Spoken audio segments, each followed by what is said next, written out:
boys blow. Soon may the wellerman come to bring us sugar and tea and rum. One day when the tonguing is done, we'll take our leave and go.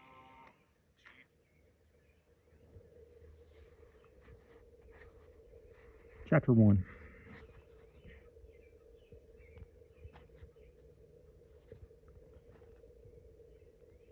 Just before dusk in the late afternoon of June 16th, 1832, I found myself walking along the crowded docks of Liverpool, England, following a man by the name of Grummage. Though business associated my father, Mr. Grummage was, like my father, a gentleman. It was he that my father delegated to make the final arrangements for my passage to America.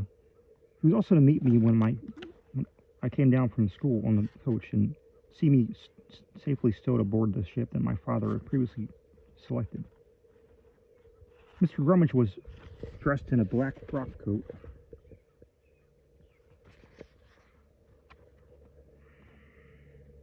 with a stovepipe hat that added to his considerable height. His somber, sallow face registered no emotion. His eyes might have been that of a dead fish. "Miss Doyle?" he said as I stepped from the Liverpool coach. "Yes, sir. Are you Mr. Grummage?" "I am." "Pleased to meet you," I said, dipping a curtsy.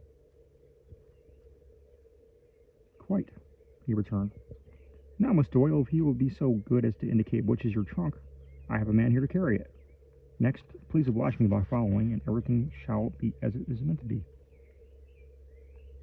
"Might I say goodbye to my chaperone?" "Is that necessary?" "She's been very kind." "Make haste, then." In a flutter of nervousness, I identified my trunk, threw my arms about Miss Emerson, my sweet companion for the trip down, and bid her a tearful farewell. Then I rushed after Mr. Grummage, who had already begun to move on. A rough-looking porter, laboring behind, carried my trunk upon his back. Our little parade made dockside in good order, that I became instantly agog at the mass of ships that lay before us, masts and spars thick as the bristles on a brush. Everywhere I looked I saw mountains of rare goods piled high, bales of silks and tobacco, chests of tea, a parrot, a monkey. Oh yes, that smell of the sea was intoxicating to one who knew little more than the smell of trim-cut lawns and the fields of Barrington School. Then, too, the surging crowd of workers, sailors, and merchants, all rough-hewn, brawny men, created an exotic late afternoon hubbub. All in all, it was a most delicious chaos, which, while mildly menacing, was no less exciting because of that. Indeed, in some vague way, I had the feeling that it was all there for me. "Mr. Grummage, sir," I called over them, "what is the name of the ship I'm to sail on?" Mr. Grummage paused briefly to look at me as though I was surprised I was there, to say nothing of asking a question. Then from one of his pockets he drew a screw of paper. Squinting at it, he pronounced, "The Seahawk." "Is she a British or American?" "American." "A merchant ship?" "To be sure." "How many masts?" "I don't know." "Will the other families already be on board?"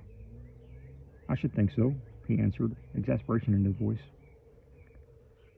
"For your information, Miss Doyle, I received a word that departure was being put off, but when I checked with the captain directly, he informed me that there must have been some misunderstanding. The ship is scheduled to leave with the first tide tomorrow morning, so there can be no delay." To prove the point, he turned and moved again. I, however, unable to quell my excited curiosity, managed to slip in one more question. "Mr. Grummage, sir, what is the captain's name?" Mr. Grummage stopped again, frowning in an irritated fashion, but all the same consulted the same paper. "Captain Jaggery," he announced, and once more turned to go. "Here!" the porter exclaimed suddenly. He had come up close and overheard our talk. Both Mr. Grummage and I looked about. "Did you say Captain Jaggery?" the porter demanded. "Are you addressing me?" Mr. Grummage inquired, making it perfectly clear that if so, the porter had committed a serious breach of decorum. "I was," the man said, talking over my head. "And I'm asking if I heard right when you said we were going to a ship mastered by a certain Captain Jaggery."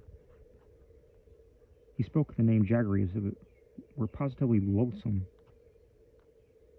I was not addressing you, Mr. Grummage informed the man, but I hears you all the same. The porter went on as if so saying. He swung my trunk down upon the dock with such a ferocious crack that I feared it would snap in two. I don't intend to take one more step toward anything to do with a Mr. Jaggery. Not for double gold, not one more step. See here, Mr. Grummage cried with indignation. You undertook... Never mind what I undertook, the man retorted. It's worth more to me to avoid that man than close with your coin. Without another word, he marched off. Stop, I say stop, Mr. Grummage called. It was in vain. Mr. Porter had gone, and quickly at that. Mr. Grummage and I looked at each other. I hardly knew what to make of it. Nor clearly did he. Yet he didn't know what to do. He surveyed the area in search of a replacement.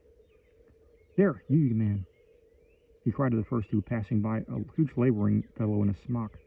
Here's a shilling if you can carry this young lady's trunk.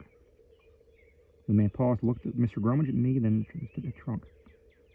That? He asked disdainfully. I'll be happy to add a second shilling, I volunteered, thinking that a low offer was the problem.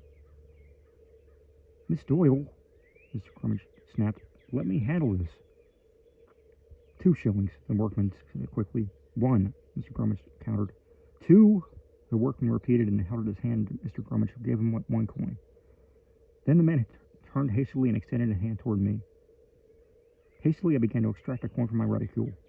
Miss Doyle, Mr. Grummage objected. I did promise. I whispered and dropped the coin in the man's upturned hand, palm. Right you are, miss, said the porter with the tip of his hat. May the whole world follow your fashion. This commendation of my principles of moral goodness brought a blush of pleasure that I could hardly suppress. As for Mr. Grummage, he made a point of clearing his throat to indicate disapproval. Now then, the porter asked, where does this young lady require this? Never mind where, Mr. Grummage snapped. Along the docks here, I'll tell you when we arrive. The mighty pocketed, the man lumbering over to my trunk, swung it over his shoulder with astonishing ease, considering the trunk's weight and size, and said, lead on.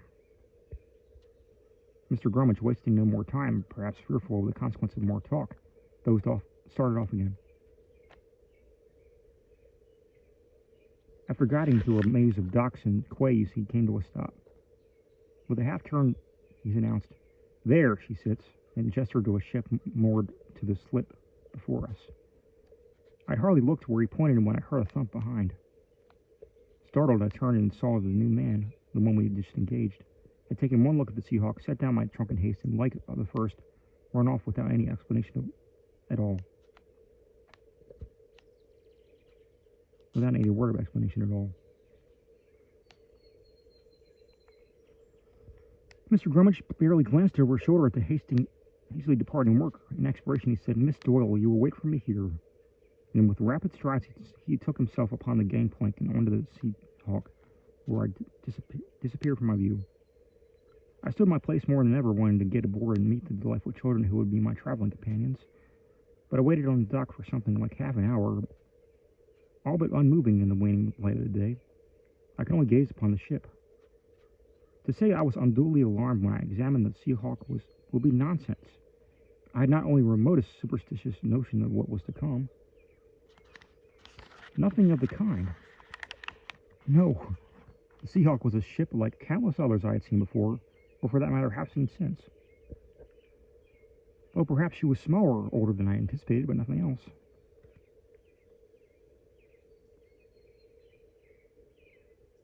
Moored to the dock, she rode the swell easy. Her standard rigging, tarred black for protection against the salt sea, rose above me, dark ladders to an increasingly dark sky, and indeed, her royal yard seemed lost in the lowering night.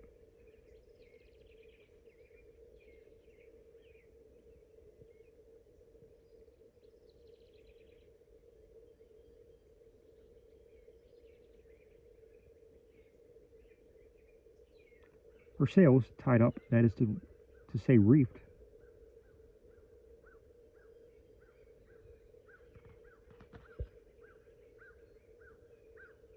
looked like lustrous leaves of a newly fallen snow on lofty trees.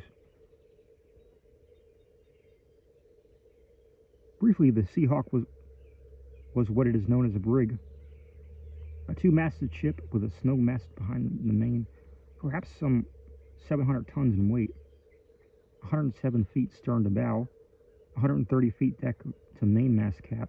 She was built perhaps in the late 18th or 19th century. Her hull was painted black, her bulwarks white, these being the ordinary colors. Her two masts raked slightly back were square rigged. She had a bowsprit, too, one that stood out from her boat.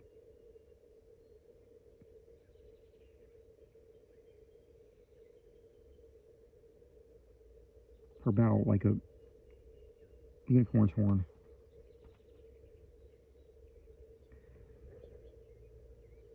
Indeed, the one unique aspect of the ship was a carved figurehead of a pale white Seahawk beneath the bowsprit.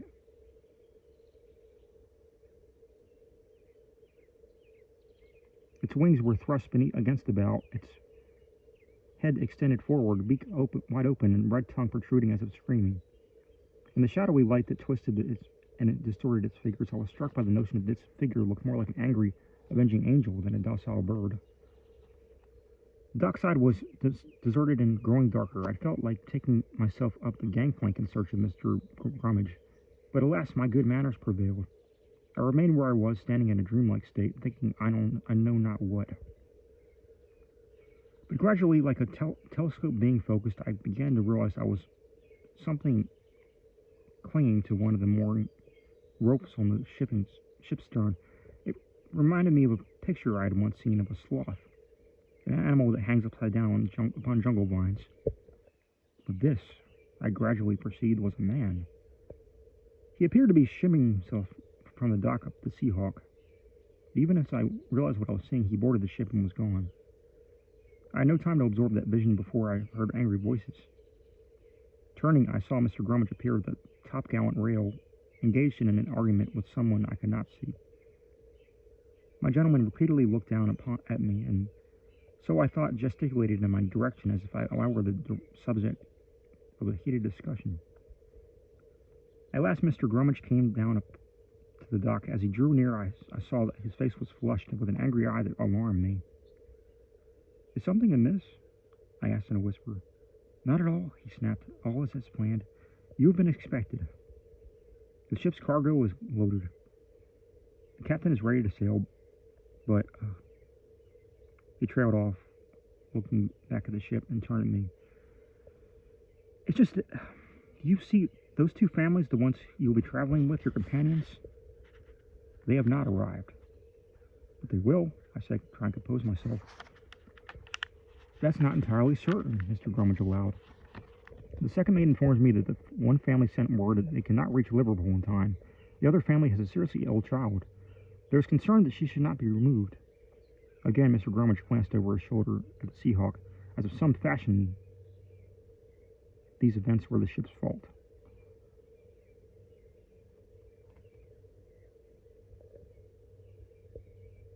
Turning back to me, he continued,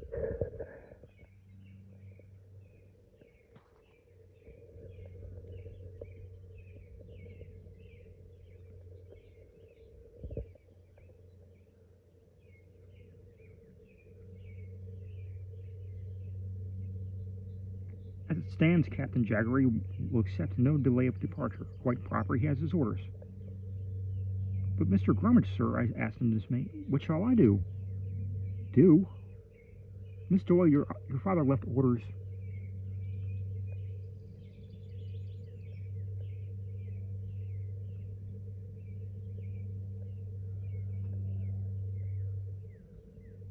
"That you were to travel on this ship at this time.